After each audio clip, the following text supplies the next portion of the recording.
భారత్లో అరుదైన డైనోసార్ అవశేషాలు వెలుగు చూశాయి. రాజస్థాన్ జైసల్మేర్లోని మేఘా గ్రామంలో డైనోసార్ శిలాజం లభ్యమైంది. అది జురాసిక్ కాలానికి చెందినదని గుర్తించారు. జైసల్మేర్లో గతంలో కూడా వివిధ రకాల డైనోసార్ల అవశేషాలు దొరికాయి. డైనోసార్స్కు సంబంధించిన పరిశోధనలకు ఇవి ఎంతగానో ఉపయోగపడతాయని అంటున్నారు శాస్త్రవేత్తలు.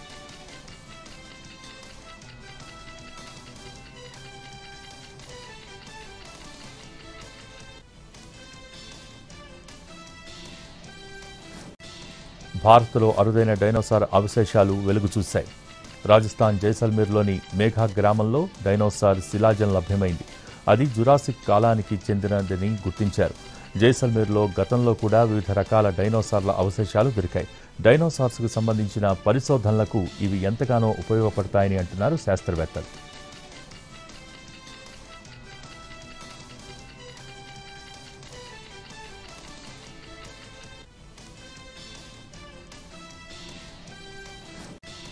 భారత్లో అరుదైన డైనోసార్ అవశేషాలు వెలుగు చూశాయి. రాజస్థాన్ జైసల్మేర్లోని మేఘా గ్రామంలో డైనోసార్ శిలాజం లభ్యమైంది. అది జురాసిక్ కాలానికి చెందినదని గుర్తించారు. జైసల్మేర్లో గతంలో కూడా వివిధ రకాల డైనోసార్ల అవశేషాలు దొరికాయి. డైనోసార్స్కు సంబంధించిన పరిశోధనలకు ఇవి ఎంతగానో ఉపయోగపడతాయని అంటున్నారు శాస్త్రవేత్తలు.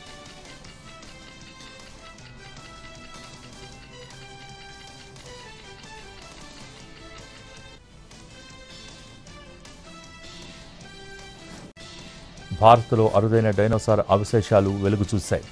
రాజస్థాన్ జైసల్మేర్లోని మేఘా గ్రామంలో డైనోసార్ శిలాజం లభ్యమైంది. అది జురాసిక్ కాలానికి చెందినదని గుర్తించారు. జైసల్మేర్లో గతంలో కూడా వివిధ రకాల డైనోసార్ల అవశేషాలు దొరికాయి.